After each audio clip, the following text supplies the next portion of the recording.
السلام علیکم۔ جہان داستان میں آپ کا خیر مقدم ہے۔ روگی کی ایپیسوڈ 8 ملاحظہ فرمائیے۔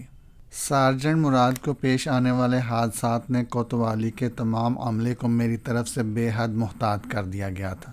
راہداری سے گزرنے والے تمام سپاہی ہاتھ باندھ کر مجھے سلام کرنے لگے تھے۔ انسپکٹر دن میں 2 وقت خود میری خیریت دریافت کرنے آتا۔ مجھے بطور خاص اچھے سے اچھا کھانا فراہم کرنے کی کوشش کی جاتی اور بار بار مجھے مخاطب کر کے ایک ہی سوال دہرایا جاتا: مہاراج، کسی چیز کی ضرورت تو نہیں؟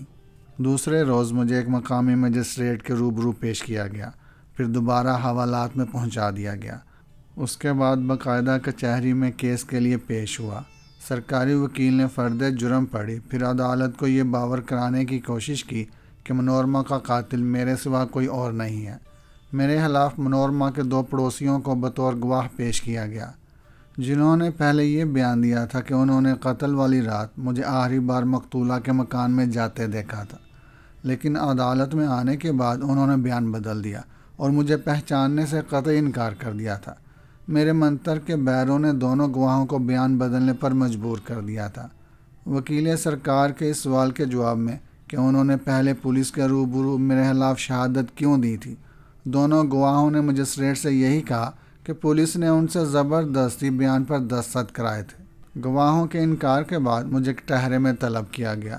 وکیل سرکار نے مجھ پر جرح کرنے کی کوشش کی، مگر وہ بھی گڑبڑانے لگا اور ایسے الٹے سیدھے سوالات کرنے لگا جن کا منورما کے قتل سے کوئی تعلق نہیں تھا۔ چنانچہ مجسٹریٹ نے عدالت برخاست کر دی اور میرے کیس کا فیصلہ محفوظ کر لیا۔ اگلے روز پھر میری پیشی ہوئی تو عدم ثبوت کی بنا پر مجھے باعزت طور پر رہا کر دیا گیا۔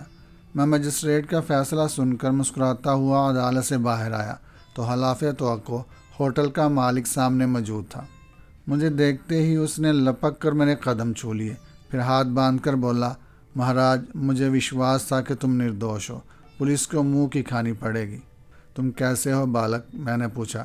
میرے سلسلے میں پولیس نے تمہیں تو پریشان نہیں کیا؟ نہیں مہاراج، وہ انکسار سے بولا، میں تمہارا سیوک ہوں، وہ مجھے پریشان کر لیتے تو کوئی بات نہیں تھی۔ ہوٹل کا مالک مجھے لینے آیا تھا، مجھے سر چھپانے کے لیے کوئی نہ کوئی جگہ تلاش کرنی تھی، چنانچہ اسی کے ساتھ ہو لیا۔ میرا کمرہ ابھی تک کسی دوسرے مسافر کو نہیں دیا گیا تھا۔ میرا مختصر سامان ابھی تک اسی کمرے میں موجود تھا۔ میں نے نہا دھو کر کھانا کھایا اور آرام کرنے کے لیے لیٹ گیا۔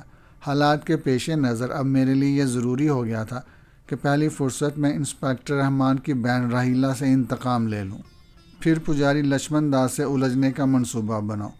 دن بھر اسی نکتے پر غور کرتا رہا۔ شام کو ہوٹل کا مالک خود میرے لیے چائے لے کر آیا۔ وہ ضرورت سے کچھ زیادہ ہی عقیدت مند نظر آ رہا تھا۔ میں نے جیون لال کو خانہ ایاز اور انسپکٹر رحمان کے بارے میں حالات معلوم کرنے کے لیے بھیج رکھا تھا۔ اسے گھر کی 4 دیواری سے نکل کر زبردستی کوٹھے پر بٹھا دوں گا تاکہ اس کی عصمت تار تار ہوتی رہے اور راہیلہ کی مظلومیت کا انتقامی سلسلہ جاری رہے۔ لیکن اپنے منصوبے کو عملی جامہ پہنانے کے لیے میرے سامنے چند دشواریاں بھی تھیں۔ چنانچہ میں نے گفتگو کے دوران اچانک ہوٹل کے مالک کو معنی خیز نظروں سے گورتے ہوئے پوچھا: تمہارا کاروبار کیسا چل رہا ہے بالک؟ مہاراج کی دعا سے پیٹ بھر روٹی مل جاتی ہے، وہ عاجزی سے بولا۔ تمہاری کرپا ہو جائے تو کاروبار اور بھی چمک جائے گا۔ ایک بات پوچھوں جواہر؟ میں نے اس بار ہوٹل کے مالک کو اس کے نام سے مخاطب کرتے ہوئے کہا۔ آگیا دو مہاراج، وہ ہاتھ جوڑ کر بولا۔ میرا اندازہ ہے کہ تمہارے ہوٹل میں سندر شریروں کا بھی دھندا ہوتا ہے۔ میں نے یوں ہی تاریکی میں ایک تیر چھوڑا تھا، لیکن وہ ٹھیک نشانے پر بیٹھا۔ جواہر ایک لمحے کو میری بات سن کر خوفزدہ ہو گیا، لیکن دوسرے ہی لمحے سر جھکا کر بولا: یہ شہر ہے مہاراج، یہاں ہوٹلوں میں مسافروں کا خیال نہ کیا جائے تو وہ اپنا ٹھکانہ بدل دیتے ہیں۔ گویا میرا خیال ٹھیک ہی تھا۔ تم سے کوئی بات چھپی نہیں رہ سکتی مہاراج، پرنتو میں بھگوان کی سوگند کھا کر کہتا ہوں کہ میرے ہاتھ کبھی گندے نہیں ہوئے۔ جواہر نے گڑ گڑاتے ہوئے کہا۔ چوری چھپے جو کچھ بھی ہوتا ہے وہ سب نندا کرتا ہے، میرے ملازم بھی اس چکر سے دور رہتے ہیں۔ یہ نندا کون ہے؟ میں نے دلچسپی لیتے ہوئے کہا۔ رنڈیوں کا دلال ہے مہاراج، جواہر نے مردہ لہجے میں کہا۔ تم کہو تو میں اس کا ہوٹل میں آنا جانا بھی بند کر دوں۔ مجھ پر وشواس کرو مہاراج، میں اس کاروبار کی ایک دمڑی بھی اپنے اوپر حرام سمجھتا ہوں۔ میں جانتا ہوں بالک کہ تو نردوش ہے، مجھے کوئی چنتا نہیں کرنی چاہیے۔ اس دھرتی پر جو پاپ کرتا ہے وہی اس کا ذمہ دار ہوتا ہے۔ پیٹ کے کارن تو منوش کبھی کبھی اپنی بوٹیاں بھی چبانے پر مجبور ہو جاتا ہے۔ مجھ پر وشواس کرو مہاراج، شروع میں نے ہوٹل میں غلیظ عورتوں کا آنا جانا پسند نہیں کیا تھا، لیکن کاروبار تباہ ہونے لگا تو مجھے مجبوراً پیٹ کے آگے گھٹنے جھکانے پڑے۔ جواہر بار بار اپنی صفائی پیش کر رہا تھا اور اپنا دکھڑا سنا رہا تھا۔ میں خاموشی سے اس کی باتیں سنتا رہا۔ پھر میں نے اسے دلاسا دیتے ہوئے اچانک کہا، جواہر، میں نندا سے ملنا چاہتا ہوں، کیا اس وقت وہ یہاں ہوگا؟ ضرور ہوگا مہاراج، لیکن کیا تم نندا سے ملو گے؟ جواہر نے حیرت سے کہا۔ ہاں جواہر، میں کوشش کروں گا کہ نندا بھی سدھر جائے اور تمہارا کاروبار چلتا رہے۔ جواہر مطمئن ہو گیا۔ مجھے خوشی تھی کہ کام کا ایک آدمی بیٹھے بٹھائے میرے ہاتھ آ گیا۔ جواہر کچھ دیر بعد چائے کے برتن لے کر جانے لگا تو میں نے اسے تاکید کر دی کہ وہ رات میں کسی وقت نندا کو میرے کمرے میں بھیج دے۔ جواہر نے اس بات میں گردن کو جنبش دی، پھر خاموشی سے برتن سمیٹ کر کمرے سے باہر نکل گیا۔ جیون لال اندھیرا ہوتے ہی شہر سے واپس آ گیا۔ اس کے پاس میرے لیے کوئی اہم اطلاع نہیں تھی۔ خانہ یاز کے بارے میں اس نے بتایا کہ وہ اسپتال سے گھر منتقل ہو گیا ہے۔ ایک ٹانگ کٹ جانے کی وجہ سے اسے ملازمت سے سبکدوش کر دیا گیا ہے۔ پولیس کے اعلیٰ افسروں نے خانہ یاز کے صحت یاب ہونے کے بعد حادثے کی وجہ دریافت کرنے کی کوشش کی تھی، لیکن خانہ یاز نے بھی اسے انسپکٹر رحمان کے دماغی توازن بگڑنے کا سبب بتا کر خاموشی اختیار کر لی تھی۔ غالباً اس کے کچھ نجی راز بھی انسپکٹر رحمان کو معلوم تھے، جس کی وجہ سے وہ واقعات کی چھان بین سے گریز کر رہا تھا۔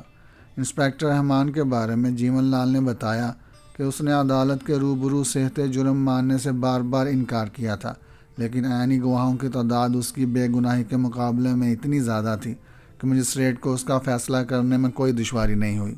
انسپکٹر رحمان کو عمر قید کی سزا سنائی گئی تھی، جس کے خلاف اس نے اعلیٰ عدالت میں اپیل دائر کر رکھی تھی اور فی الحال جیل میں تھا۔ رات 9 بجے جواہر سر جھکائے دوبارہ میرے پاس آیا۔ اس کے ساتھ گھٹے ہوئے جسم کا ایک شخص اور بھی تھا، جس کی صورت دیکھتے ہی مجھے اندازہ ہو گیا کہ وہ نند لال کے سوا اور کوئی نہیں ہو سکتا۔ کمرے میں داخل ہوتے وقت وہ بھی سہما نظر آ رہا تھا۔ اس نے نظریں جھکا رکھی تھی، لیکن بار بار کنکھیوں سے مجھے دیکھ رہا تھا۔ غالباً جواہر نے اسے پہلے ہی سے میرے بارے میں بتا دیا تھا، چنانچہ اس نے ہاتھ باندھ کر مجھے پرنام کیا، پھر جواہر سے ایک قدم پیچھے ہی کھڑا ہو گیا۔ قبل اس کے کہ جواہر اس کا تعارف کراتا، میں نے خود ہی اسے ٹھوس لہجے میں مخاطب کیا، کیا تم ہی نندا ہو؟ جی مہاراج، وہ سہمے ہوئے انداز میں بولا، لیکن اس کی نظریں بدستور فرش پر بھٹک رہی تھی۔ تم جاؤ جواہر، مجھے نندا سے کچھ ضروری باتیں کرنی ہیں۔ میں نے مان جواہر کو مخاطب کیا تو وہ تیزی سے باہر چلا گیا، لیکن نندا کی حالت مزید خراب ہو گئی۔ وہ میرے سامنے سر جھکائے کھڑا تھا اور اضطرابی حالت میں کبھی اپنے ہاتھ مارنے لگتا اور کبھی ہونٹ چبانے لگتا۔ میں اسے گھورتا رہا۔ اپنے جنتر منتر کے بیروں کے ذریعے میں نے اس کے ماضی کے بارے میں کچھ باتیں بھی جان لیں۔ اس کے ماضی کو معلوم کر لینے کے بعد قدرے نرمی سے میں نے کہا، میں دیکھ رہا ہوں مورخ کہ تو سر سے پیر تک گندگی میں لتھڑا ہوا ہے، پرنتو تو خود نہیں بگڑا، تجھے حالات نے غلط راستے پر ڈال دیا ہے۔ نندا بدستور خاموش کھڑا رہا۔ تو نہیں جانتا، لیکن میں جانتا ہوں کہ تیرے ساتھ دھوکا ہوا ہے۔ میں نے اس بار ٹھوس اور باری لہجہ اختیار کیا۔ جسے تو اپنا متر سمجھتا تھا، اس نے تیرے بھائی کے کان بھرے تھے اور تجھے تیرے بھائی نے دھکے دے کر گھر سے نکال دیا تھا۔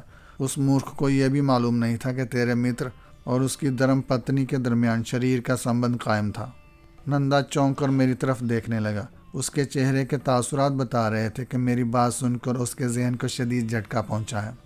دھیرے سے کام لے بالک، من کو شانت رکھ، میں نے تسلی دی۔ جو بیت گیا سو بیت گیا، اب پلٹ کر دیکھنے سے کوئی فائدہ نہ ہوگا۔ کل کیا ہونے والا ہے صرف اس کا دھیان رکھ۔ تم من کا بھید پڑھنے کی شکتی رکھتے ہو مہاراج۔ نندا میرے قریب آ کر زمین پر بیٹھتے ہوئے بولا، جب پاپ کسی اور نے کیا تھا تو اس کی سزا مجھے کیوں ملی؟ میرا کیا دوش تھا؟ سب کچھ بھول جا، میں نے اسے سمجھاتے ہوئے کہا۔ سنسار کے تمام رشتے ناطے جھوٹے ہوتے ہیں۔ سچا متر اور سچا سمبند وہی ہے جو وقت پر منش کے کام آئے۔ پاپ اور پون کے بکھیڑوں میں پڑے گا تو دھرتی پر سانس لینے والے کیڑے مکوڑے بھی تیرے دشمن ہو جائیں گے، تو کسی پل چین نہ پائے گا۔ جو گزر گیا اسے پلٹ کر مت دیکھ، آنکھیں موند لے۔ میں نے ایسا ہی کرنے کی کوشش کی ہے مہاراج، نندا نہایت عاجزی سے بولا، لیکن من کی اگنی کبھی کبھی پورے شریر کو جلانے لگتی ہے، دم گھٹنے لگتا ہے مہاراج۔ جی چاہتا ہے کہ اپنے ہاتھوں سے اپنا گلا گونڈ لوں۔ من اگر بے عقل رہتا ہے تو من کو مار ڈال، میں نے کہا۔ میں پھر کہتا ہوں مورخ، مڑ کر کچھ مت دیکھ، تم چاہو تو سب کچھ ہو سکتا ہے مہاراج۔ نندا نے میرے پیر پکڑ لیے۔ میں بنتی کرتا ہوں مہاراج، مجھے بھی اپنے چرنوں میں تھوڑی سی جگہ دے دو، میں سارا جیون تمہاری سیوا میں گنوا دوں گا۔ اتنی جلدی سنسار سے ناتا توڑ رہا ہے؟ میں نے نندا کے ماضی کو کریدتے ہوئے کہا۔ ابھی تو تجھے ان پاپیوں سے انتقام لینا ہے جنہوں نے تجھے پاپ کے دندے میں بھی چین کا سانس نہیں لینے دیا۔ دھرتی پر زندہ رہنا چاہتا ہے تو اپنے شریر میں شکتی پیدا کر، جو تیرا من چاہے وہ کر، جو چیز تجھے پسند آئے اسے مانگ کر مت لے، ہاتھ بڑھا کر چھین لے، جھپٹ لے۔ بلوان بن جائے گا تو سب تیرے قدموں میں سر جھکائیں گے، پلٹ کر بھاگنے کی کوشش کرے گا تو لوگ تجھے پتھر ماریں گے۔ مہاراج، نندا نے مجھے سوالیہ نگاہوں سے دیکھتے ہوئے پوچھا، تم نے مجھے کیا صرف یہی کہنے کے لیے بلایا تھا؟ ہاں، میرا لہجہ ٹھوس ہو گیا۔ تیرے باغے میں جو لکھا ہے وہ اوش پورا ہو کر رہے گا، پرنتو میں تجھے راستہ دکھاؤں گا۔ میرے کہے پر چلے گا تو کوئی تیرے اوپر انگلی نہیں اٹھا سکے گا۔ میں سب کچھ دیکھ رہا ہوں بالک۔ جو جیون تیاگ دیتے ہیں وہ من کا بید بھی پڑھ لیتے ہیں، فاصلے ان کے لیے مٹ جاتے ہیں، ان کی آنکھیں دور دور تک دیکھنے کی شکتی پراپت کر لیتی ہیں۔ میں بھی دیکھ رہا ہوں کہ لچھمی بائی نے تیرے ساتھ کیا برتاؤ کیا ہے۔ مجھے یہ بھی خبر ہے بالک کہ ستارہ بائی آج اسی انمول اور سندر ہیرے کی بدولت دن میں نہا رہی ہے جو اس نے تجھ سے کوڑیوں کا مول خریدا تھا۔ میں یہ بھی جانتا ہوں کہ اب تو ستارہ بائی کے کوٹھے پر قدم بھی نہیں رکھ سکتا۔ مہاراج، نندا نے میرے پیروں کو دباتے ہوئے عقیدت سے کہا، تم سب کچھ دیکھ سکتے ہو، سب کچھ جانتے ہو، مجھے بتاؤ مہاراج کہ اب میں کیا کروں؟ من کو شانت رکھ، میں نے اصل مقصد پر آتے ہوئے کہا، میں تیری مٹھی میں ایسا ہیرا بھی دے سکتا ہوں جس کی چمک دمک سے ستارہ بائی کے کوٹھے کی روشنی پھیکی پڑ سکتی ہے اور اس ویشیا کی آنکھیں بھی چندیا سکتی ہیں، لیکن اس سے پہلے میں تیرے ساتھ اس گندے بازار میں بھی چلوں گا۔ مجھے دیکھنا ہے کہ اس کے بدماش تجھے سیڑھیوں پر چڑھنے سے کس طرح روکتے ہیں۔ نندا کا چہرہ میری باتیں سن کر خوشی سے دمک اٹھا۔ اسے پوری طرح شیشے میں اتارنے کی خاطر میں اسی وقت اس کے ساتھ ہوٹل سے روانہ ہوا اور اس بازار میں پہنچ گیا جہاں جسموں کا کاروبار ہوتا تھا۔ تماش بینوں کی نگاہیں مجھ پر پڑی تو وہ آپس میں چہ مگوئیاں کرنے لگے۔ ان کے جتھے ہوئے فقرے میرے کانوں سے ٹکراتے تو میرا خون کھول اٹھتا۔ گشت پر موجود پولیس والے بھی مجھے حیرت سے دیکھ رہے تھے، لیکن مجھے ان کی کوئی پرواہ نہیں تھی۔ میں ہنگاموں کے بیچ سے گزرتا پھر نندا کے اشارے پر ایک دروازے کے قریب پہنچ کر رک گیا جہاں سے ناچ گانے کی آواز آ رہی تھی۔ راستے میں نندا کے ہم پیشہ دلالوں اور اس کے واقف کاروں نے اسے روکنے کی کوشش کی، لیکن اس نے سب کو ٹال دیا تھا۔ میں نے نندا کو تاکید کر دی تھی کہ وہ محض خاموش تماشائی کی طرح میرے ساتھ ساتھ رہے اور جب تک میں اسے کوئی حکم نہ دوں وہ اپنی زبان بند رکھے۔ نندا نے مجھے جس دروازے کے سامنے رکنے کا اشارہ کیا تھا وہ ستارہ بائی کا کوٹھا تھا۔ دروازے سے بل کھاتی ہوئی سیڑھیاں کوٹھے تک چلی گئی تھیں۔ دروازے کے باہر ایک ہٹا کٹا شخص کھڑا تھا اور کوٹھے پر آنے جانے والوں کو دیکھ رہا تھا۔ اس کی نظر جب میرے چہرے سے ہٹ کر نندا کے چہرے پر پڑی تو اس نے حقارت سے منہ دوسری طرف کر کے تھوک دیا، پھر نندا کو ہونہار نظروں سے گھورنے لگا۔ کیا ستارہ بائی کا کوٹھا یہی ہے؟ اس نے اسی شخص سے دریافت کیا۔ جاؤ اپنا راستہ ناپو سادھو مہاراج، ستارہ بائی کے کوٹھے پر تمہارا کیا کام؟ اس نے رکھائی سے جواب دیا۔ ہم بھی من رکھتے ہیں معاشے، 2 گھڑی بیٹھ کر دل خوش کریں گے اور واپس چلے جائیں گے، میں نے بدستور نرمی سے کہا۔ اور کون کون ہے تمہارے ساتھ؟ اس نے کنکھیوں سے نندا کو گورتے ہوئے کہا۔ جواب میں نے جیون لال اور نندا کی طرف اشارہ کیا تو وہ شخص بگڑے ہوئے تیور سے چھاتی ٹھونک کر بولا، وکرم کے ہوتے ہوئے یہ زینے پر قدم بھی نہیں رکھ سکتا۔ اس کا اشارہ نندا کی طرف ہی تھا۔ پجاریوں کے سامنے چھاتی مت ٹھونکو وکرم، میں نے سنجیدگی سے کہا، ہم سے چھیڑ چھاڑ کرو گے تو نقصان اٹھاؤ گے۔ ابے جا، وکرم نے بدماشوں کی طرح مجھے دھتکارتے ہوئے کہا، بہت دیکھیں تیرے جیسے بگلا بگت، سیدھی طرح یہاں سے ٹل جا نہیں تو ایک ہی جھٹکے میں آنتے باہر نکال دوں گا۔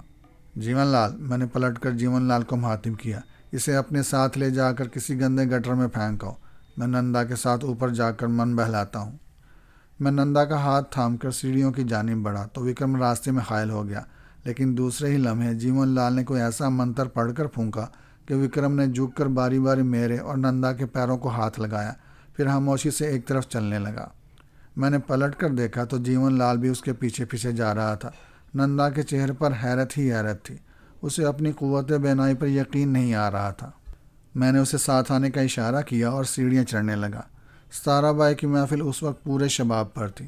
مجھے وہاں بڑے بڑے سیٹھ ساہوکار نظر آئے، وہ اس نخیز رقاصہ کو للچائی ہوئی نظروں سے دیکھ رہے تھے جو ان کے درمیان بجلی کی طرح کند رہی تھی۔ اندر کہیں تل دھرنے کی جگہ نہیں تھی۔ ستارہ بائی سازندوں کے قریب گلوری منہ میں دبائے بیٹھی مسکرا رہی تھی۔ میں دروازے پر کھڑا ماحول کا جائزہ لیتا رہا۔ نندا 2 سیڑھیاں پیچھے تھا، اس لیے ابھی تک ستارہ بائی کی نظر اس پر نہیں پڑی تھی۔ میں کچھ دیر تک خاموش کھڑا رہا، پھر میں نے ایک منتر پڑھ کر اپنے بیروں کو حکم دیا کہ رقص ختم ہوتے محفل برحاس کر دیں، اور ہوا بھی ایسے ہی۔ جیسے ہی رقاصہ نے ناچ ختم کیا، ایک ایک کر کے سب اٹھ گئے۔ ستارہ بائی اور سازندوں کو حیرت تھی کہ یہ سب اچانک کیوں اٹھ گئے۔ محفل سونی ہو گئی تو ستارہ بائی کی نظر مجھ پر پڑی، اس کی پیشانی پر بل پڑ گئے۔ تم یہاں کیا لینے آئے ہو سادھو مہاراج؟ اس نے نفرت سے پوچھا۔ میں جواب دینے کے بجائے ایک گاؤ تکیے کے سہارے بیٹھ گیا۔ نندا بھی میرے پیچھے پیچھے اندر داخل ہوا تو ستارہ بائی غصے سے پیچ و تاب کھاتی ہوئی اٹھ کھڑی ہوئی۔ سازندوں کے تیور بھی نندا کو دیکھ کر خراب ہو گئے تھے۔ نوحیز رقاصہ بھی نندا کو خونخوار نگاہوں سے گورنے لگی۔ تو اوپر کیسے آ گیا؟ ستارہ بائی نے نندا کو ایک جانی پہچانی گالی دیتے ہوئے کہا۔ کیا تیرے دن پورے ہو گئے ہیں؟ یہ میرے ساتھ آیا ہے ستارہ بائی، میں نے خشک لہجے میں کہا۔ کیا تم 2 گھڑی ہمارا من بہلانے کا بندوبست نہیں کرو گے؟ تم دونوں کو بہلانے کا بندوبست تو میں ابھی کرتی ہوں، ستارہ بائی پیچ و تاب کھا کر بولی۔ سازندے بھی صورت و شکل کے اعتبار سے بدماش نظر آتے تھے، جو تیوریوں پر بل ڈال کر اٹھ کھڑے ہوئے۔ تو ستارہ بائی نے نوحیز رقاصہ سے کہا، چندا رانی تو اندر چلی جا۔ رقاصہ اٹھ کر جانے لگی تو میں نے اسے روکتے ہوئے قرخت لہجے میں کہا، چندا رانی اگر مکتی چاہتی ہے تو رک جا، 2 گھڑی ناچ گا کر ہمارا من بہلا دے، ہم تجھے دعا دے کر واپس چلے جائیں گے، پرنتو اگر تو نے پجاریوں کا دل توڑنے کی کوشش کی تو اچھا نہ ہوگا۔ بنے ہاں، ستارہ بائی نے چیخ کر ایک سازندے سے کہا۔ کھڑا منہ کیا دیکھ رہا ہے؟ لگا دے ان دونوں حرامیوں کو ٹھکانے، بعد میں جو ہوگا میں نمٹ لوں گی۔ بنےہا نامی سازندہ جو شکل ہی سے چھٹا ہوا بدماش نظر آ رہا تھا، آستین چڑھاتا ہوا میری طرف بڑھا تو نندا نے بھی اٹھنے کی کوشش کی، لیکن میں نے اسے ہاتھ تھام کر روک دیا۔ ایک منتر پڑھ کر پھونکا تو بنےہا تیورا کر فرش پر گرا اور ماہی بے آب کی طرح تڑپنے لگا۔ دوسرے سازندوں کے چہروں پر ہوائیاں اڑنے لگی۔ میں نے ستارہ بائی کو گورتے ہوئے کہا، ستارہ بائی، پجاریوں سے جھگڑا مول لے کر تم سکھی نہیں رہو گی۔ چندا رانی سے کہو کہ وہ کچھ دیر ہماری دل جوئی کرے، اور ہاں، آئندہ نندا کے ساتھ تمہارا سلوک بھی دوستانہ ہونا چاہیے۔ ستارہ بائی کے چہرے پر بھی گھبراہٹ پیدا ہو گئی تھی۔ بنےہا بدستور فرش پر پڑا تڑپ رہا تھا، جیسے کسی بھی لمحے اس کی روح اور جسم کا رشتہ ٹوٹنے والا ہو۔ ستارہ بائی نے ایک بار سہمی ہوئی نظروں سے بنےہا کو گورا، پھر چندا رانی کی طرف دیکھ کر کچھ کہنا چاہتی تھی، لیکن چندا رانی حقارت سے ہمیں گورتی ہوئی بولی، میں مر جاؤں گی لیکن ان بکاریوں کے سامنے نہیں ناچوں گی۔ بڑا گھمنڈ ہے تمہیں اپنے سندر شریر پر، کیوں چندا رانی؟ میں نے براہ راست رقاصہ کی آنکھوں میں جھانکتے ہوئے کہا۔ ہاں، وہ غرور سے بولی، میں تم جیسے ٹکر گدوں کی صورت پر تھوکنا بھی پسند نہیں کرتی۔ چندا رانی بڑھ چڑھ کر بول رہی تھی۔ اس کی جوانی واقعی ایسی تھی جسے سراہا جاتا، اس کے ناز نخرے اٹھائے جاتے۔ کوئی اور موقع ہوتا تو شاید میں اس کی دل جوئی کی کوشش کرتا، اسے پیار سے مناتا، لیکن نندا کی موجودگی میں مجھے چندا رانی کا لہجہ پسند نہیں آیا تھا۔ یوں بھی حالات کے پیش نظر اپنی منزل سر کیے بغیر میں کہیں سستانا نہیں چاہتا تھا۔ چنانچہ میں تیزی سے اٹھ کھڑا ہوا۔ نندا نے بھی میری پیروی کی۔ دوسرے سازندے اپنی اپنی جگہ خاموش کھڑے ہمیں خوف زدہ نگاہوں سے گور رہے تھے۔ ستارہ بائی کی حالت بھی غیر نظر آئی تھی، لیکن چندا کی نگاہوں میں ہمارے لیے حقارت ہی حقارت تھی۔ میں نے اسے نفرت سے دیکھا، پھر ستارہ بائی کو مخاطب کیا۔ میں جا رہا ہوں ستارہ بائی، تم نے ہم پجاریوں کا اپمان کر کے اچھا نہیں کیا، لیکن ہو سکتا ہے کہ تمہیں کسی وقت میری ضرورت پیش آ جائے۔ نندا میرا سیوک ہے، ضرورت پڑے تو اس سے میرا پتہ پوچھ لینا۔ اس سے پیشتر کے ستارہ بائی کو جواب دیتی، میں نے ایک منتر پڑھ کر چندا کی طرف پھونکا اور سیڑھیوں سے اتر کر نیچے آ گیا۔ نندا میرے ساتھ ساتھ تھا۔ سڑک پر آ کر میں نے اسے تاکید کی کہ وہ کسی سے الجھنے کی کوشش نہ کرے، اور جیون لال واپس آئے تو اسے ہوٹل بھیج دے۔ اس کے بعد میں نے اسی بازار سے ایک سواری پکڑ لی اور ہوٹل کی طرف چل دیا۔ میں ہوٹل پہنچ گیا تو 1 گھنٹے بعد جیون لال بھی واپس آ گیا۔ میں نے اس سے پوچھنے کی ضرورت نہیں محسوس کی کہ اس نے وکرم کے ساتھ کیا سلوک کیا تھا۔ دوسری صبح جو واقعہ پیش آیا وہ میرے لیے غیر متوقع نہیں تھا۔ میں ناشتے سے فارغ ہو کر بیٹھا ہی تھا کہ نندا کمرے میں داخل ہوا۔ اس کے ساتھ ایک برقع پوش عورت بھی تھی۔ نندا کے چہرے پر جو فتح مندانہ سرخی جھلک رہی تھی، میں اسے دیکھتے ہی سمجھ گیا کہ برقع پوش عورت ستارہ بائی کے سوا اور کوئی نہیں ہو سکتی۔ میرا اندازہ غلط نہیں تھا۔